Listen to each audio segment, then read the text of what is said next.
All right, welcome everyone to today's broadcast. Thank you for joining. We're gonna give some time for people to join in here, and for it to pop up on YouTube and LinkedIn and all that good stuff. But thank you for joining us today.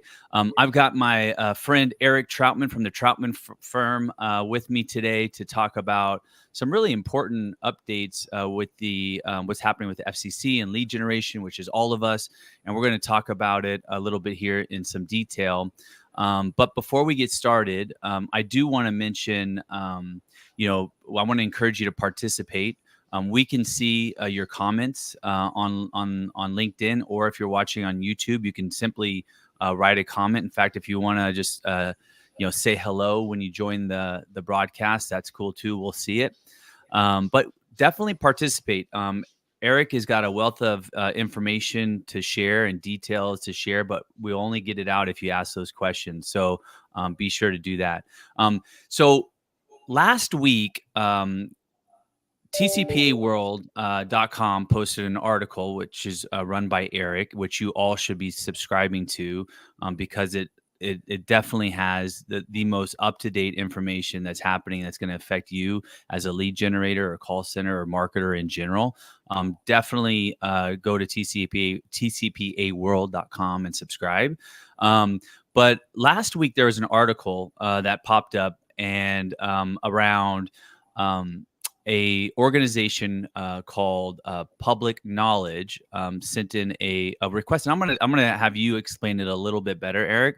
But the gist of it was that they were recommending that the FCC basically shut down lead generators and robocalls and data providers, and really, I guess it was more around robocalls, but subsequently lumped lead gen and data brokers into it all. So I want to let you go ahead and take it from here, Eric. Tell us what happened, what's going on, and then let's just sort of dive into the weeds on it. Yeah. So, and we'll give you some more background in terms of what it all means here in a second. But what happened was a group called Public Knowledge, and there's some other groups like Public Knowledge, one being the NCLC, which are public interest, groups, or really special interest groups that represent certain segments of the population in this country, allegedly consumers, but really plaintiffs' lawyers. And they've gone to the FCC and they've said, look, there's just so much lead fraud out there. There's so much unreliable data being passed along that the FCC should step in and just shut all of it down. And it should hold that if a consent is provided, it has to be provided only directly to the caller. If a consent is provided in any other way to any third party, especially, but not necessarily just online, then the consent is not valid. That is what Public Knowledge wants the FCC to find right now. And kind of backing up a little bit, because I think it's important to put some of this into broader context. The FCC is probably not the regulator that you folks are most kind of used to dealing with or hearing about. Usually you hear about the FTC, the AGs, the DOJ. But the FCC is actually the entity that is the primary regulator under the TCPA, right? That's the Telephone Consumer Protection Act, which hopefully all of you know about. And that is, of course, the crown jewel robocall response by the federal government, the TCPA. Under the TCPA, of course, it is illegal to make certain calls using regulated technology or calls to the numbers on the DNC list without express written consent if the calls are for marketing purposes. The FCC, and that's the organization we're talking about now, has the power to implement the TCPA. And what that means is they have the ability to determine what certain provisions in the statute mean. And they can interpret phrases such as consent of the called party. They have the ability to issue interpretations that are binding on all 50 states. They are very, very powerful under the TCPA. They might be less powerful elsewhere, but when it comes to interpreting the TCPA, the FCC is very powerful. For instance, the FCC, you might remember, interpreted the TDS definition very broadly back in 2015, and that wreaked just a bunch of havoc. They've also interpreted that you can revoke consent under the TCPA and they've interpreted that the called party whose consent you need is the individual that you're actually reaching, the individual that is subscribing to the phone line, not the person that you're trying to reach. Those are just kind of examples of rulings that the FCC has given in the past. So what public knowledge is asking the FCC to do is to use that interpretive power, right? That power that the FCC has to interpret and implement the TCPA and tell the courts, here's how to apply it, basically. And it wants the FCC to tell all the courts to say, look, when you are applying the TCPA, when you are looking at express consent, when the statute says you have to have the express consent of the called party, what it means is literally the caller has to have directly obtained the express consent of the called party, not obtain something that looks like consent through, for instance, a data lead, right? And that, of course, has massive, massive ramifications for the lead generation industry. Well, it seems like a ton of gray area, first of all, and even what their request is, right? So, what does specific consent actually mean, right? So, if I'm filling out a form with XYZ company or whatever it is, I'm providing them consent. If it's a lead generation company and they list the companies that are being matched with, am I also providing consent? I'm providing consent to those companies as well at that moment in time as well, right? So where's the disconnect here from what they're saying to what really should be happening already right now? Right. So today, right now, currently, right, let's say you run a website and you're gathering consent for, we'll just use mortgage, right? And people come onto your website. Now, you are not a mortgage provider, right? You are a lead generator. People come to your website. They say, I am interested in receiving offers and information from up to 5 lenders, let's say, right? They fill out the form. They provide their cell phone number. They accept, hopefully, a very clearly worded express written consent disclosure that contains all the provisions that are required in the CFR and also a hyperlink, or maybe the disclosure specifically references all the different lenders that might call them, right? That looks good. And today, under current law, that would be enforceable. Now, if this request is granted, that entire framework, that entire process would be thrown out. What the FCC would say is, you cannot run a website where you're getting consent from a consumer and then selling that consent to an ultimate service provider. In that example, only the lenders themselves, only the mortgage companies themselves could have websites offering services to consumers, and you could not have a data lead. Now, maybe you could still use affiliate traffic or others to drive traffic to your site. You could still probably use organic search. You could probably use paid ads on social media to drive traffic to the website for the ultimate seller. But what's that? Sellers, and of course, in the warm transfer process, anytime a lead seller is buying data, making an outbound call to generate interest, to qualify somebody, and then transferring that to a seller, that process also would necessarily no longer constitute a valid consent, because of course the consent was obtained not by the seller but by someone downstream.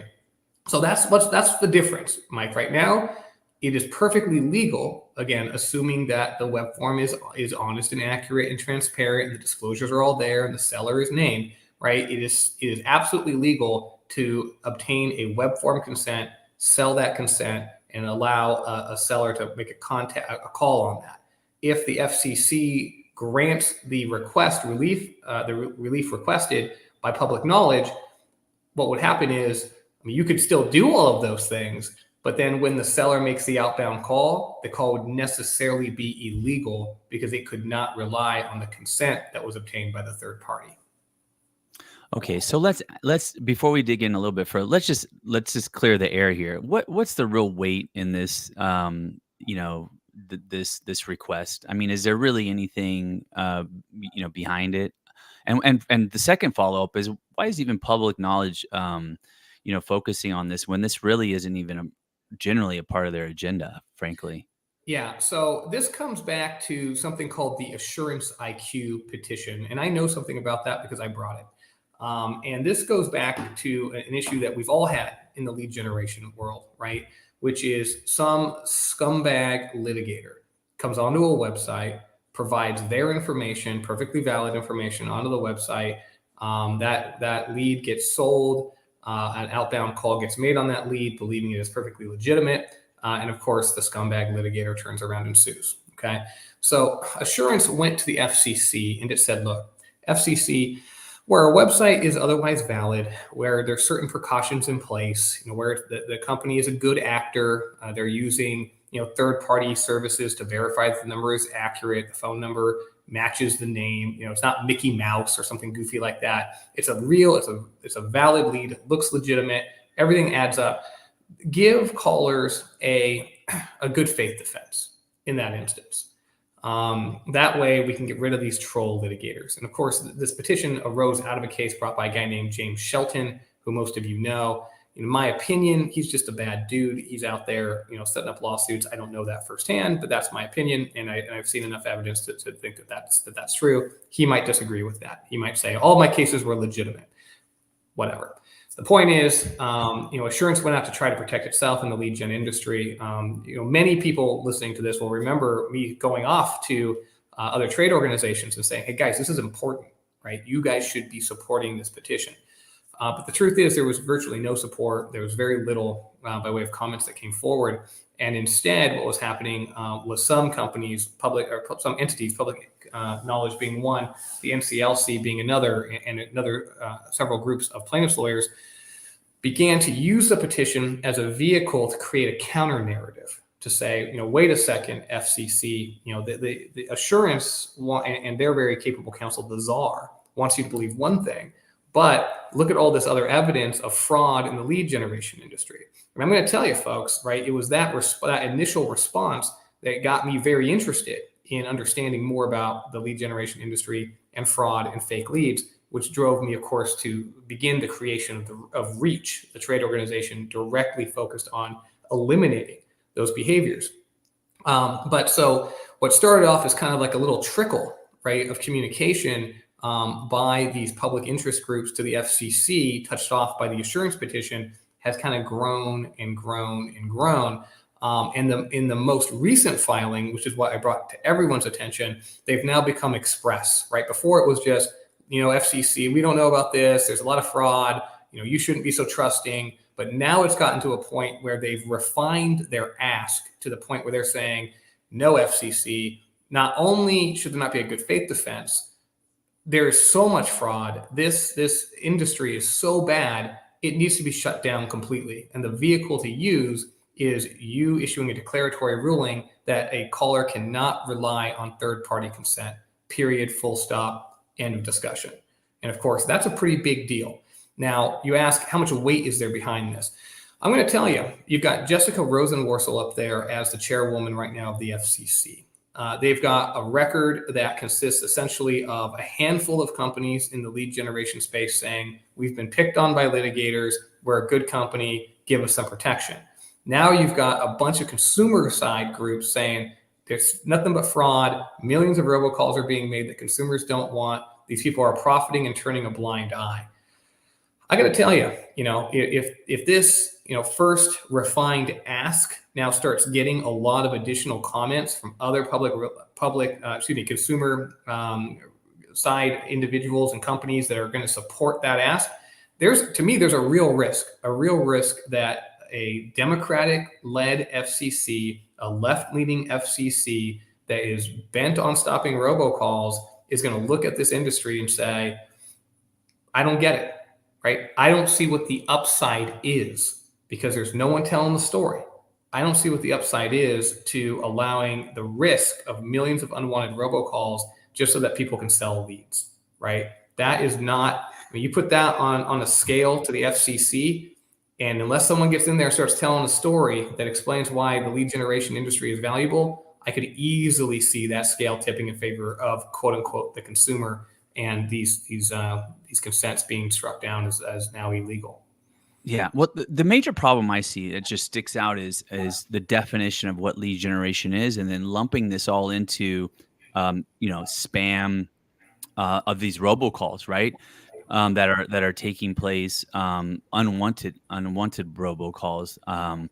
Those are coming from likely fringes of not even the lead gen process per se. These are, I think, where those are coming from are, and this is all of course speculation, but those are coming from either offshore call centers that are just diving through public data, or getting data from somewhere else, buying it from some place, but it's not coming from some individual going to a mortgage shopping website and then filling out a form and going to four or five different mortgage companies. Does that individual get phone calls from all four or five of those companies? Yeah. Do they get multiple calls from them? Yes. But are they unwanted? No, they're wanted. And so, like, the definition, I think, which is interesting, which struck me too when I read their statement was, saying, striking at one of the root causes. This is a quote, by the way. I'm quoting the article. One of the root causes of unwanted and illegal robocall proliferation, semicolon, lead generators and data brokers.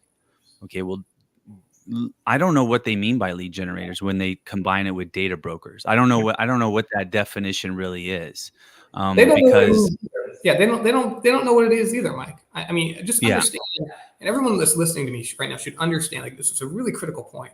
There is a shocking amount of ignorance, just a shocking amount, in terms of yeah, how the lead generation world actually works, and all the players, from your data brokers to your affiliates to your call centers, how the entire and the publishers, how they all kind of fit together.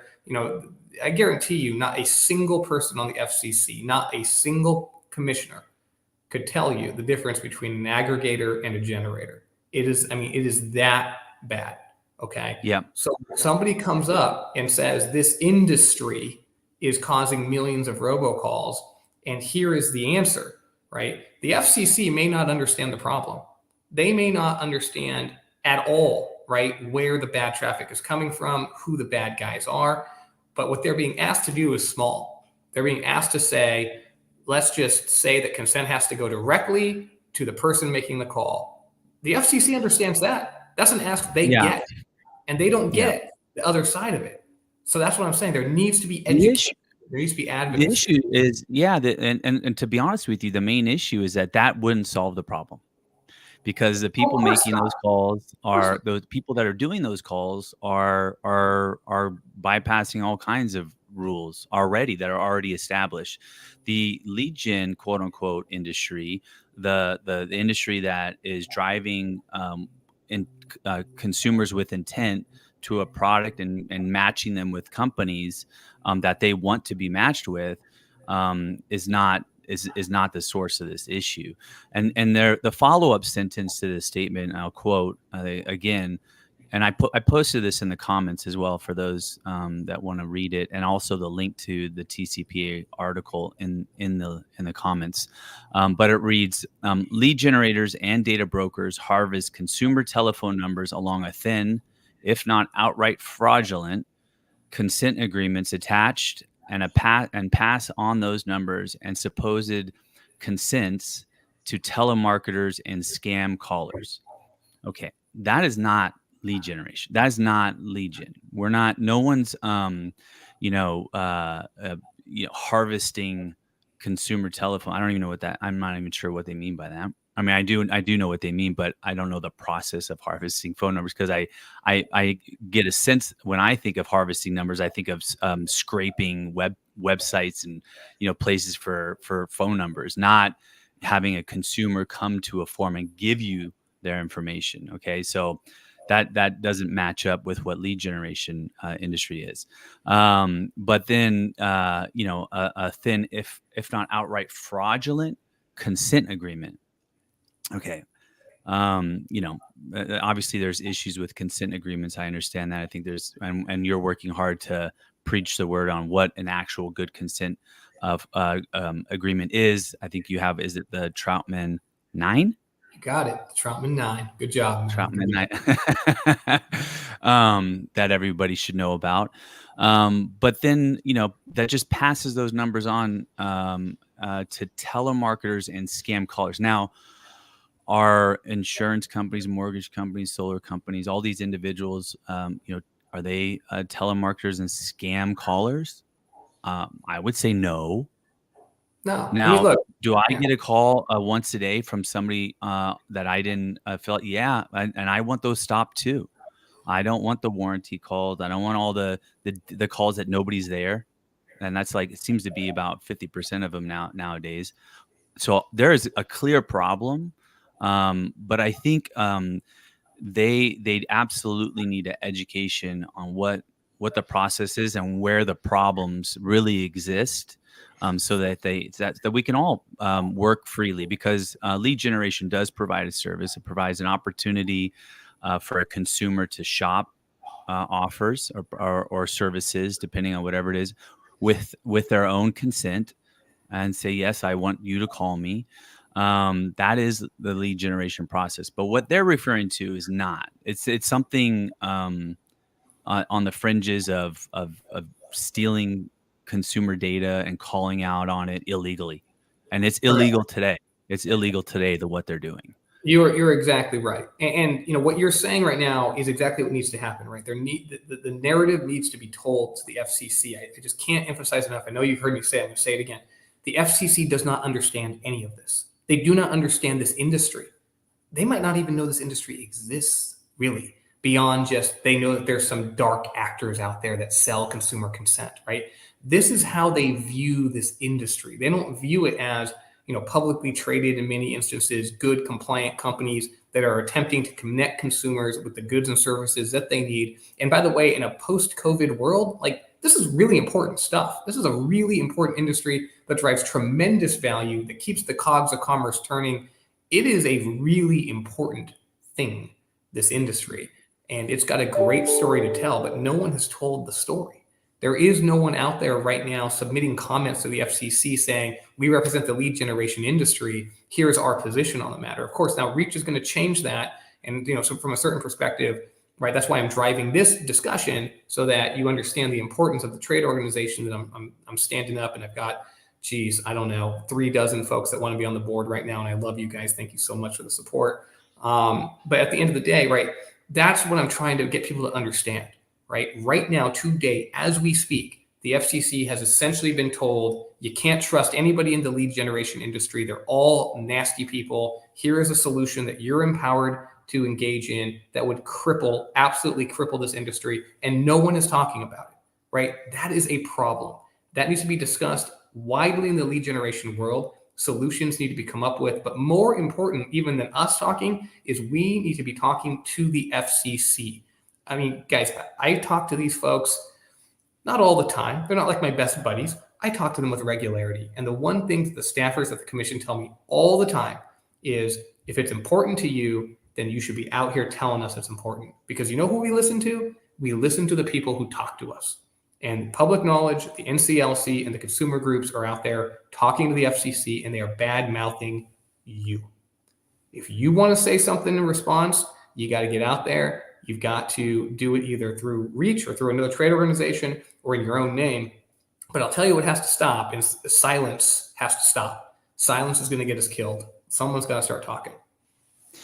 So I think it was about 5 or 6 years ago, maybe 6 or 7. The FCC had invited myself and a number of individuals there, and it was called "Follow the Lead," I think it was, or something to that effect. And went to why, and we talked about the lead generation industry, and at that time, they really had no idea what was going on, and it was good that they invited us to talk about it. But it didn't appear to go really anywhere. And I think it'd be great to do that again, right? And to show up and talk about what's really happening and what the process and what lead generation really is and what it's not.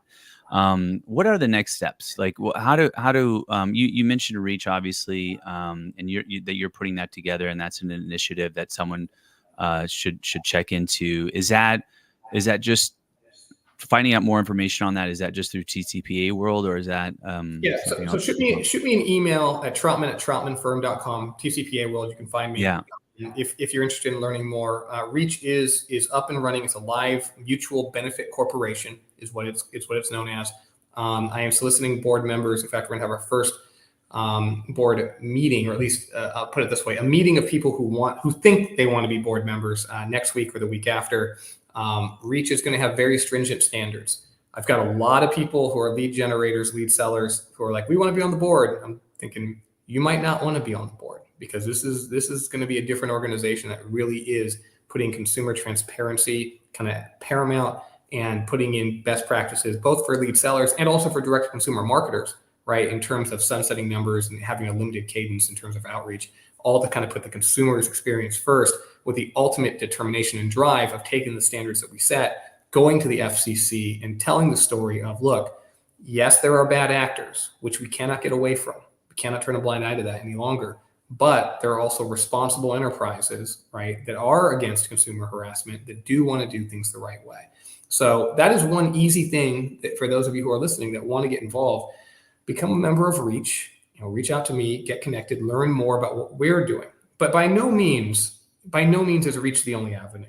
Okay, those of you that are on the Consumer Consent Council, those of you that are part of PACE, you guys should be agitating up the ranks over there too, saying, guys, we need to do something. Consent Council needs to be out there pounding the door. PACE needs to be out there pounding the door. This should not just be a single organization effort. And beyond that, individual companies can and should, in their own name, get out there, right? You can submit reply comments.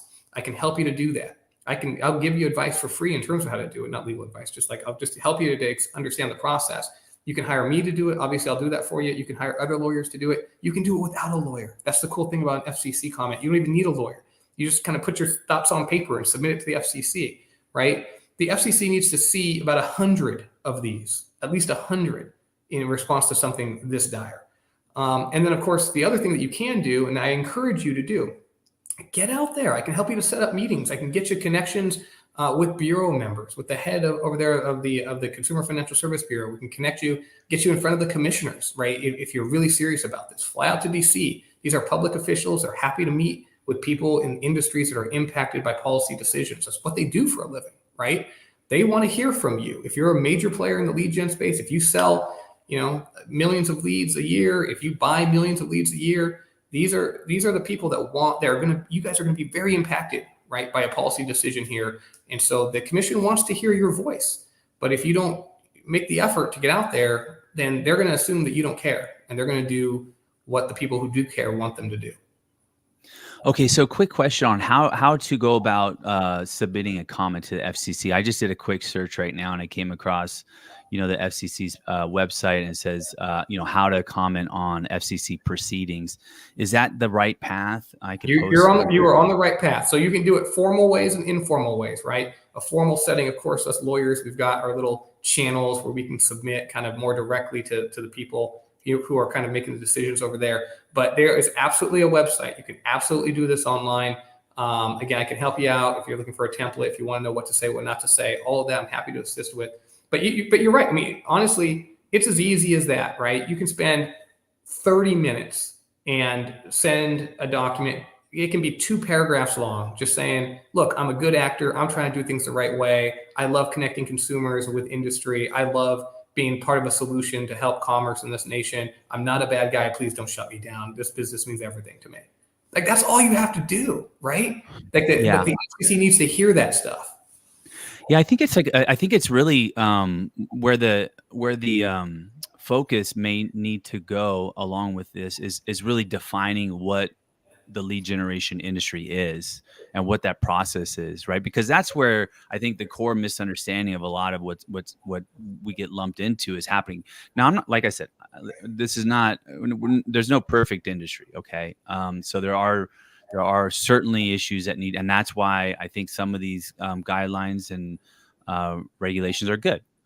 We need that, but preferably it'd be great to have, going back to Reach and Consumer Consent Council, have a self-regulated industry. That's always optimal. But at the end of the day, there needs to be some type of oversight for those bad actors to not succeed. But at the end of the day, I think I feel like it just continues to come from a lack of education around what lead generation really is. Look, I do not disagree with you, but to me, there's just like there's two islands right now, right? There's the lead generation island, there's the FCC island. They're operating kind of on their own. There needs to be a bridge between the two. Like they need to start talking to each other, because I'm going to tell you, the lead generation island is going to lose if there's a war between the two. Right? The FCC has got all the arsenal, they got all the power, and I mean, you guys have seen what they're doing with caller deliverability, right? These guys are deadly serious about stopping robocalls. And I say this with love because the folks at the FCC are my friends. They're not always thinking this stuff through all the way. That is to say, they don't fully understand, right, the horizon of the consequences that they're going to create. And if no one's telling them about it, they don't get it. Like they just don't get it. What they get is, we want to stop robocalls. Oh, this is going to help us to stop robocalls. Therefore, we will do it. It's as simple as that. Yeah, 100%. And we have a comment. Spencer had a good comment that I agree with. And the general comment is that it's not black and white. It's not just good and bad. There's a lot of middle of the road where well-intended companies, don't do a good enough job vetting their lead sources, and unwittingly are contributing to the problem as well. Oh, and that's exactly it. And understand, right? Like the FCC's response to that is cry me a river, right? Their response is, you're the guy holding the hot potato. It's on you. And that's why, again, it has to be more than, we bought traffic one time from a bad guy. Right? I mean, look, let's just explain how this works, right? I represent lead buyers, right? And I have to step into court all the time and say, Your Honor, my company is a good company. We just happen to deal with, a partner who was also a good company, but unbeknownst to us, that partner dealt with another partner who dealt with another partner who dealt with another partner, right? At some point, the court thinks, well, why is that unbeknownst to you, right? Like, why are you not having better vendor controls? And that's, of course, kind of where reach starts spinning out of. But when you're talking about the FCC, or even like, courts, believe it or not, are many times kind of better in tune with what's going on in the lead generation world than even the FCC is. You would think the FCC would be paying attention, but my God, right? These guys are responsible for satellites and broadband. And I mean, TCPA, all they know about the TCPA, and I say this gently, again, I love those guys, but for the most part, all they know about the TCPA is we hate robocalls, right? Full stop. Like that's what they know. So again, if you start educating them, you're going to do a better job, but the education has to be more than, well, there's, we did it right, but there's some other guys that do it wrong. Because all they're going to hear is, okay, well, the guys that are doing it wrong, you're a part of that because you're not stopping them. And that's, again, where reach is coming from. Like the concept of reach is, no. We can't just say we're mostly a good industry and sure, there's some bad guys out there. Because the bad guys, unlike most industries, right? If there's, an evil oil company, the evil oil company does its own stuff. The other oil companies are impacted by what the evil oil company does. Here in this industry, you guys know we are so incestuous. Like, if this guy's a bad actor, the chances are very good that this one have all bought from this one at some point, and they all also now are dirty, right? So, if one of us is dirty in this industry, none of us are clean. And that's the problem, right? Like we've got to put a stop to the proliferation of the dirt, right? We've all got to take a shower and not get back into the muddy pool. And until we do, we don't have a great story. Well, that's not true. We still have a good story, but we want to have the best story we possibly can have to talk to the FCC about. And that's what's driving the creation of Reach. Yeah, absolutely. And Rich Kahn, brings up another point and potentially slightly separate, but there's good actors that get bad leads from good sources through fraudulent actors. There's a lot of fraudulent traffic right out there in on the interwebs that has nothing to do with being a good lead source or not. It's just there's a certain percentage of fraudulent traffic on Google and Facebook and all this sort of stuff out there. Jason, but that addition right there, Mike, that's what's animating this petition, right? Right. Yeah. That Well, the statement. calls, it goes back to the calls, but yeah. Yeah. I mean, because that data, right, that bad data is what turns into bad leads, is what turns into bad calls, right? So Yeah. when we say, as we must, if we're being honest, there's bad traffic out there, right? What we are acknowledging is that there's fraud, right? And that calls are being made on the basis of fraud. And that's exactly what the FCC is being told, right? That's exactly, and that's what's so problematic about what public knowledge is saying is, yes, it's an oversimplification, a massive oversimplification, but it's also the truth. And unless the folks in this industry now kind of put on that armor and say, well, wait a second, we are going to go to battle against the bad actors while we also go to battle and go to the FCC and say, here's our good story and here's what we are going to take responsibility to fix the bad actors. I am telling you guys, I've been in this industry as a telecom lawyer for a long time. You guys know that when I speak truth. There is a very good likelihood that the commission will take action of the sort, maybe not all the way, but of the sort that public knowledge is talking about. And you will not like the results unless folks get out to the commission. I am telling you that. It might be just a mic drop moment, right? I mean, you just kind of, maybe we just leave it at that. And hopefully this drives some action from those, listening and those organizations out there, not to, rest easy, that we need to do our best to educate, enforce ourselves, and ensure that we're utilizing all the tools that we can to weed out these bad actors. So I don't know if you have a final comment, Eric.